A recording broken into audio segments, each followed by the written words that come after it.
అందరికీ నమస్కారం. నా పేరు అందే నాగబసవ సూర్యనారాయణ. పురాణ అమృతం ఛానల్ నుండి మాట్లాడుతున్నాను. నేను నవంబర్ 5వ తారీఖున బయలుదేరి బనగానపల్లి వెళ్ళి అక్కడ ఉన్నటువంటి విశేషాలన్నీ వీడియోలు తీయడం జరిగింది. బ్రహ్మంగారు చెప్పినవి 100% జరుగుతున్నాయి కాబట్టి ఆ బ్రహ్మంగారిని, ఆయన తిరిగినటువంటి నేలని, ఆయన తిరిగినటువంటి ప్రదేశాలు చూడటం అందరికీ కూడా మంచిది, నాకు కూడా మంచిదనే ఉద్దేశంతో బనగానపల్లి వెళ్ళడం జరిగింది. ఆయన చెప్పినటువంటివి కొన్ని విషయాలు ఏం జరిగినాయో మనం ఇప్పుడు చర్చించుకుందాం. జల ప్రవాహంచే 14 పట్టణాలు నీట మునుగుతాయి అన్నారు. అలాగే మొన్న విజయవాడ అంతా మునిగిపోవడం జరిగింది ఒక ప్రక్కన. అలాగే అమెరికాలో కొన్ని ప్రాంతాలు, చైనాలో కొన్ని ప్రాంతాలు, ఇంకా చాలా దేశాల్లో, మహారాష్ట్ర, అన్ని దేశంలో కూడా చాలా రాష్ట్రాల్లో జలప్రళయం వచ్చి అనేక పట్టణాలు మునిగిపోవడం జరిగింది. ముండమోపులు ముత్తైదువులు అవుతారని చెప్పారు. అలాగే 4 వర్ణాల వారు అధర్మవర్తనులు అవుతారన్నారు. ఇప్పుడు అలాగే ధర్మాన్ని వదిలిపెట్టి సంచరిస్తున్నటువంటి వాళ్ళు ఎంతోమంది ఉన్నారు. అలాగే వర్ణ భేదం లేకుండా రకరకాలుగా వివాహాలు, ప్రేమ వివాహాలు జరుగుతూ ఉన్నాయి. ఇదంతా కూడా ఆయన చెప్పింది. అప్పులు చేసి అబద్ధాలు ఆడి బాకీలు ఎగ్గొడతారని చెప్పారు. అలాగే ఇప్పుడు ఎవరికైనా అప్పు ఇవ్వాలంటే కూడా ఇచ్చేవాడికి భయమే, తీసుకున్నటువంటి వాడు ఎలా ఎగ్గొట్టాలా అని ఆలోచించడం జరుగుతుంది. పట్టపగలు పిడుగులు పడతాయి అని చెప్పడం జరిగింది. అలాగే పట్టపగలు పిడుగులు పడుతున్నాయి. బందరు పట్టణం ప్రాముఖ్యత కోల్పోవును అని అప్పట్లో బ్రహ్మంగారు చెప్పడం జరిగింది. అలాగే బందరు అనేటువంటి మచిలీపట్నం పూర్వకాలం చాలా ప్రాముఖ్యత కలిగి ఉండేటువంటిది. ఇక్కడి నుంచి విదేశాల వరకు వ్యాపారం బాగా విస్తరించి ఉండేది. బందర్లో ఒక ఓడ రేవు కూడా ఉండేది. అనేక రకాలుగా విదేశాలకు కూడా వ్యాపారాలు జరుగుతూ బందరు పట్టణం చాలా ప్రాముఖ్యతను సంతరించుకుని ఉండేది అప్పట్లో. కానీ ఇప్పుడు అలాంటిది ప్రాముఖ్యత కోల్పోతుంది అని చెప్పడం, బ్రహ్మంగారు చెప్పడం, అది నిజంగా జరిగింది. మళ్ళీ ఇప్పుడు గవర్నమెంట్ వారు ఫోర్టు నిర్మాణం చేస్తున్నారు. ఆ ఫోర్టు మళ్ళీ నిర్మాణం పూర్తయితే మళ్ళీ బందర్కి పూర్వ వైభవం రావచ్చు అని అందరూ అనుకుంటూ ఉన్నారు. అలాగే రాజులు, రాజ్యాలు పోతాయి, భ్రష్టులైపోతారు అని చెప్పడం జరిగింది. అలాగే ఈనాడు రాజులు లేరు, రాజ్యాలు లేవు. అలాగే యాగంటి బసవన్న అంతకంతకు పెరిగి లేచి రంకె వేశాను అని చెప్పడం జరిగింది. అలాగే యాగంటి బసవన్న ప్రతి రోజుకి కొంచెం పెరగడం మనం నిజంగా ఇప్పుడు కళ్ళతో చూస్తున్నాం. ఆ యాగంటి కూడా బనగానపల్లికి 15 కిలోమీటర్ల దూరంలో ఉంది. ఆ యాగంటి యొక్క ఆ పుణ్య స్థలాన్ని చూడడానికి అని కూడా అక్కడికి వెళ్ళడం జరిగింది. పతివ్రతలు పతితులు అవుతారు అని చెప్పడం జరిగింది బ్రహ్మంగారు. అలాగే జరుగుతుంది. వావి వరసలు లేక సంచరిస్తారు జనులు అని చెప్పడం జరిగింది. ఇప్పుడు అందరూ కూడా వావి వరసలు మర్చిపోయి కామకేలి కలాపాలలో తిరుగుతూ ఉండడం మనం చూస్తూ ఉన్నాం. ఆచారాలు మంట కలిసిపోతాయి అన్నారు.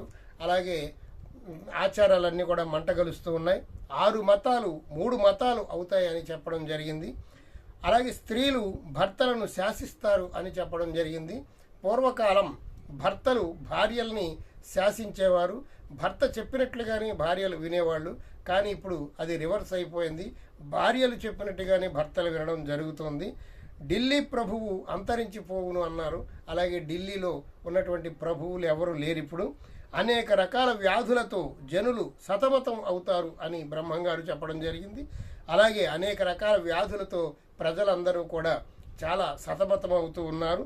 కోరంకి అనే వ్యాధి వచ్చి జనులు ఆకు రాలినట్లు రాలిపోతారు అని చెప్పడం జరిగింది. అలాగే మొన్న ఈ మధ్యనే కరోనా వచ్చి చాలామంది జనులు ఆకులు రాలిపోయినట్లుగా చనిపోవడం జరిగింది. తిరుపతి వెంకన్న గుడి 4 రోజులు మూతపడేను అని చెప్పారు. కానీ నేను చాలా ఆశ్చర్యపడ్డాను. తిరుపతి వెంకటేశ్వర స్వామిని ప్రతిరోజు కొన్ని లక్షల మంది దర్శనం చేసుకుంటూ ఉంటే అసలు ఆ గుడి మూతపడటం అనేటువంటిది అసలు జరుగుతుందా అని నేను అనుకున్నాను. కానీ అది కూడా మొన్న కరోనాలో మూతపడడం జరిగింది. అలాగే తెర మీద బొమ్మలు అధికారానికి వస్తారని చెప్పారు. అలాగే ఎన్టీ రామారావు గారు, జయలలిత, ఎంజీఆర్ వీళ్ళందరూ కూడా తెర మీద పెద్ద హీరోలుగా నటించినటువంటి వాళ్ళు రాజ్యాలు ఏలటం, ముఖ్యమంత్రులు అవడం మనం కళ్ళారా చూసాం. ఇవన్నీ కూడా 100% బనగాని 100% బ్రహ్మంగారు చెప్పినటువంటివన్నీ జరుగుతూ ఉన్నాయి. అందుచేత ఆ బనగానపల్లిలో 12 ఏళ్ల వయసులో ఆ బనగానపల్లి చేరటం, బ్రహ్మంగారు అక్కడ కాలజ్ఞానం రాయడం జరిగింది. అలాంటి బనగానపల్లి వెళ్ళి అక్కడ విశేషాలన్నీ తెలుసుకోవాలనేటువంటి ఉద్దేశంతో అక్కడికి వెళ్ళడం జరిగింది. బనగానపల్లి ఎలా చేరాలంటే మచిలీపట్నం నుంచి ప్రతిరోజు మచిలీపట్నం టు ధర్మవరం అనేటువంటి ఎక్స్ప్రెస్ ఉంది. మచిలీపట్నంలో రాత్రి 7:45 బయలుదేరి అది డైరెక్ట్గా బనగానపల్లి వెళుతుంది. బనగానపల్లి వెళ్ళేటప్పటికి తెల్లవారుజామున 3:35 రైట్ టైము. సుమారుగా 4 గంటలకి బనగానపల్లిలో మనం దిగడం జరుగుతుంది. అలాగే అదే విజయవాడ మీద నుంచి కూడా ఇదే బండి విజయవాడ మీద నుంచి వెళుతుంది. విజయవాడలో 9:40 రైట్ టైంగా వస్తుంది. విజయవాడ నుంచి బయలుదేరి బనగానపల్లి వెళ్ళొచ్చు. అలాగే హైదరాబాద్ నుంచి బనగానపల్లి వెళ్ళేటువంటి వాళ్ళు సుమారు 350 కిలోమీటర్లు దూరం ఉంటుంది. అక్కడి నుంచి సికింద్రాబాద్ నుంచి ఉదయం 5:15 గుంటూరు ఎక్స్ప్రెస్ అనేటువంటి ఒక ట్రైన్ ఉన్నది. అది ఎక్కితే మధ్యాహ్నం 3 గంటలకల్లా నంద్యాల చేరుకుంటారు. నంద్యాల నుండి ఒక 40 కిలోమీటర్ల దూరంలో బస్సులో ప్రయాణం చేస్తే బనగానపల్లి వెళ్ళిపోవచ్చు. ఆ బండి నెంబరు 17254 అనేటువంటి ట్రైన్ నెంబరు అది వెళుతుంది. అలాగే కాచిగూడ నుండి రాత్రి 9 గంటలకు బయలుదేరి గుంటూరు ఎక్స్ప్రెస్ ఉదయం 6 గంటలకల్లా నంద్యాల చేరుకుంటూ ఉంటుంది. ఆ బండిలో వెళ్ళిన హైదరాబాద్ వాళ్ళకి మంచి అవకాశం ఉన్నది. ఆ బండి నెంబరు 17252. ఇలా నంద్యాల చేరుకుని అక్కడి నుంచి 40 కిలోమీటర్ల దూరంలో ఉన్నటువంటి బనగానపల్లి వెళ్ళి అక్కడ ఉన్నటువంటి విశేషాలు చూడవచ్చు. ఆ బనగానపల్లిలో గరిమిరెడ్డి అచ్చమ్మ గారి దేవస్థానం అనేటువంటిది ఉంటుంది. అక్కడికి వెళ్ళి ఉచితమైనటువంటి సదుపాయాలు ఉంటాయి, లేదా రూములు కావాలన్నా అక్కడ దొరుకుతాయి. అక్కడ 1 రోజు 2 రోజులు స్టే చేసి మనం అక్కడ ఉన్నటువంటి విషయాలన్నీ కూడా చూడవచ్చు. అందుచేత ఈ వరుసగా బ్రహ్మంగారి వీడియోలు మీ అందరికీ చూపించాలనే ఉద్దేశంతో నా ప్రవచన వీడియోలు ఆపేస్తున్నాను. బ్రహ్మంగారి వీడియోలు వరుసగా అందిస్తే ప్రజల్లో బాగుంటుందని చెప్పేసి ఉద్దేశంతో బ్రహ్మంగారికి సంబంధించినటువంటి వీడియోలు వరుసగా ఉదయం 6:15 ఒక్కొక్క వీడియో చొప్పున ప్రతిరోజు వీడియో వస్తుంది. మొట్టమొదట గరిమిరెడ్డి అచ్చమ్మ గారి దేవస్థానము, తర్వాత రవ్వలకొండలో ఆయన కాలజ్ఞానం రచించినటువంటి ఆ రవ్వలకొండ, ఆ కాలజ్ఞానం రచించినటువంటి ఆ గుహ, అవన్నీ కూడా అందంగా చిత్రీకరించడం జరిగింది. అలాగే ఆ తరువాత గ్రామస్తులందరూ కూడా వారి యొక్క మహిమలు తెలుసుకొని ఒక గురువుగా అంగీకరించి కొంతమంది శిష్య బృందం చేరి గరిమిరెడ్డి అచ్చమ్మ గారు దంపతులు నేలమఠం అనేటువంటి ఒక మఠాన్ని స్థాపించడం జరిగింది. ఆ నేలమఠం దగ్గర అనేక మంది శిష్యులతో బ్రహ్మంగారు జరగబోయే విషయాలు కాలజ్ఞానంగా చెప్పడం జరిగింది.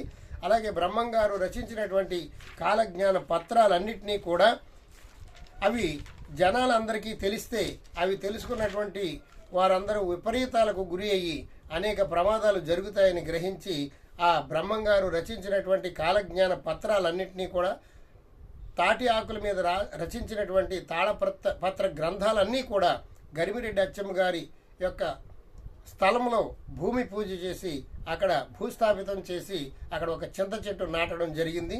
అదే ఇప్పుడు గరిమిరెడ్డి అచ్చమ్మ గారి దేవస్థానంగా చింతమాను మఠం అని పేరుతో వర్ధిల్లుతూ ఉన్నది. ఆ చింతమాను యొక్క ఆ మఠం కూడా ఈ వీడియోలో వస్తుందండి, అందరూ చూడవచ్చు. అలాగే బ్రహ్మంగారి గురించి 4 విషయాలు మనం తెలుసుకోవడం బాగుంటుంది. శ్రీ శ్రీ శ్రీ శ్రీ పోతులూరి వీరబ్రహ్మేంద్ర గారు ప్రకృతాంబ పరిపూర్ణయ్య ఆచార్య దంపతులకు పుట్టినటువంటి మహానుభావుడు. ఆయన పుట్టగానే తల్లిదండ్రులు ఈ లోకాన్ని విడిచి వెళ్ళిపోతారు. ఆ పుట్టినటువంటి శిశువుని కర్ణాటక రాష్ట్రానికి చెందినటువంటి చిక్కబల్లాపూర్ గ్రామంలో పాపాగ్ని మఠం అనేటువంటి ఒక మఠం ఉన్నది. ఆ మఠానికి అప్పట్లో అధిపతి అయినటువంటి వీరభోజాచార్య వీరపాపమాంబలు అనేటువంటి దంపతులు ఈ శిశువుని తీసుకొని వెళ్ళి అల్లారుముద్దుగా పెంచుతూ ఉంటారు. వీనికి వీరభట్లయ్య అని పేరు పెట్టారు. అలాగే 12 సంవత్సరాలు అక్కడ మంచి విద్యాబుద్ధులు నేర్చుకొని ఆత్మజ్ఞానాన్ని అభ్యసించి అక్కడ నుండి దేశ పర్యటన కోసం బనగానపల్లి శ్రీ బ్రహ్మంగారు చేరడం జరిగింది. 1608లో బ్రహ్మంగారు జన్మించారు. అలాగే ఇప్పటికి 416 సంవత్సరాలు ఆయన పుట్టిన రోజుని మొన్న 13 నవంబర్ 24వ తేదీన శుక్రవారం రోజున బ్రహ్మంగారి మఠంలో ఆయన యొక్క పుట్టినరోజు వేడుకలు అత్యంత వైభవోపేతంగా ఆ బ్రహ్మంగారి మఠ నిర్వాహకులు చేయడం జరిగింది. బ్రహ్మంగారి పుట్టినరోజు అంటే 416వ పుట్టినరోజు వేడుకలను చాలా అందంగా చిత్రీకరించడం జరిగింది. అది మా ఛానల్లో మేము ప్రసారం చేస్తాం. అనుకోకుండా నేను 12వ తారీఖున బనగానపల్లి వెళ్ళడం జరిగింది. అది నాకు అదృష్టంగా భావిస్తూ ఆ బ్రహ్మంగారు నాకు ఇచ్చినటువంటి అవకాశంగా అదృష్టంగా భావిస్తూ ఆ బ్రహ్మంగారి 416వ పుట్టినరోజు వేడుకలు చక్కగా వీడియో తీయడం జరిగిందండి. అదంతా కూడా మీరందరూ చూచి ఆనందించవలసిందిగా ప్రార్థిస్తున్నాను.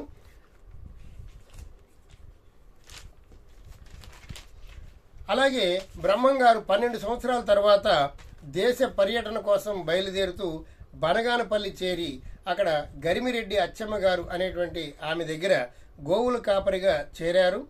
ఆమెకున్నటువంటి గోవులను రవ్వలకొండ ప్రాంతానికి తీసుకువెళ్ళి అక్కడ వదిలేసి అక్కడ ఉన్నటువంటి ఒక గుహలోకి బ్రహ్మంగారు వెళ్ళి కొన్ని తాళపత్ర గ్రంథాల మీద ఏదో రాయడం మొదలుపెట్టారు. అదే కాలజ్ఞానం. జరగబోయేటువంటి విషయాలన్నింటినీ కూడా అక్కడ పొందుపరచడం జరిగింది. ఆ నోట ఈ నోట అందరూ తెలుసుకొని ఈయన మహానుభావుడని అవతార పురుషుడని తెలుసుకొని జరగబోయే విషయాలన్నీ మాకు చెప్పమని ఆ గ్రామస్తులందరూ ఆసక్తితో అడుగుతుంటే బ్రహ్మంగారు జరగబోయే విషయాలన్నీ కూడా ఆ గ్రామస్తులకు చెబుతూ ఉంటే వాళ్ళందరూ చాలా ఆనందపడ్డారు. ఈయన సామాన్యుడు కాదు, సాక్షాత్తు ఆ శ్రీహరి అవతారమని అవతార పురుషుడని గ్రహించి ఎంతోమంది బ్రహ్మంగారికి శిష్యులయ్యారు. కాలజ్ఞానం రచించి అందులో విషయాలు అందరికీ తెలియకూడదనేటువంటి ఉద్దేశంతో గరిమిరెడ్డి అచ్చమ్మ గారి స్థలంలో భూమి యొక్క పూజ చేసి అక్కడ భూస్థాపితం చేసి దాని మీద చింత చెట్టు ఒకటి నాటారు. ఆ చింత చెట్టుని ఆ గరిమిరెడ్డి అచ్చమ్మ గారి ఆ దేవస్థానాన్ని ఇప్పుడు కూడా మనం చూడవచ్చు.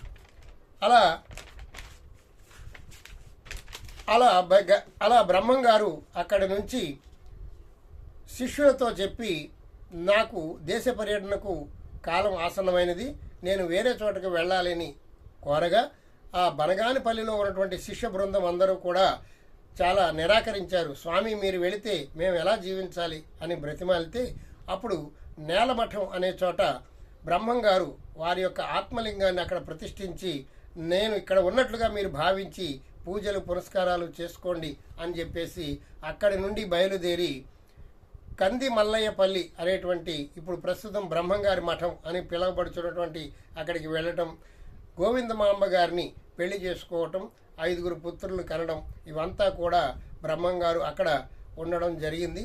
అక్కడే బ్రహ్మంగారు జీవసమాధి చెందడం జరిగింది. ఇప్పటికీ కూడా ఆ బ్రహ్మంగారు అక్కడే ఆత్మస్వరూపుడై ఉన్నారని నమ్ముతూ అందరూ భజనలు పూజలు చేస్తూ ఉన్నారు. వారిని నమ్మి మనం ఏదైనా అనుకుంటే జరగకపోవడం అనేటువంటిది లేదు. అంత మహిమాన్వితుడైనటువంటి ఆ శ్రీ శ్రీ శ్రీ పోతులూరి వీరబ్రహ్మేంద్ర స్వామి వారి గురించి వరుసగా వచ్చేటువంటి వీడియోలను ఎంతో కష్టపడి తీసాం. వాటన్నిటిని మీరు చూచి ఆదరించి ఒక లైక్ ఇవ్వండి చాలు. సర్వే జన సుఖినో భవంతు, సమస్త సన్మంగళాని సంతు. హరి ఓం తత్సత్. రేపు ఉదయం 6:15 నుండి వీడియోలు వరుసగా వస్తాయి, గమనించండి. సర్వే జన సుఖినో భవంతు. హరి ఓం తత్సత్. జై శ్రీమన్నారాయణ. జై పోతులూరి వీరబ్రహ్మేంద్ర స్వామి వారికి జై.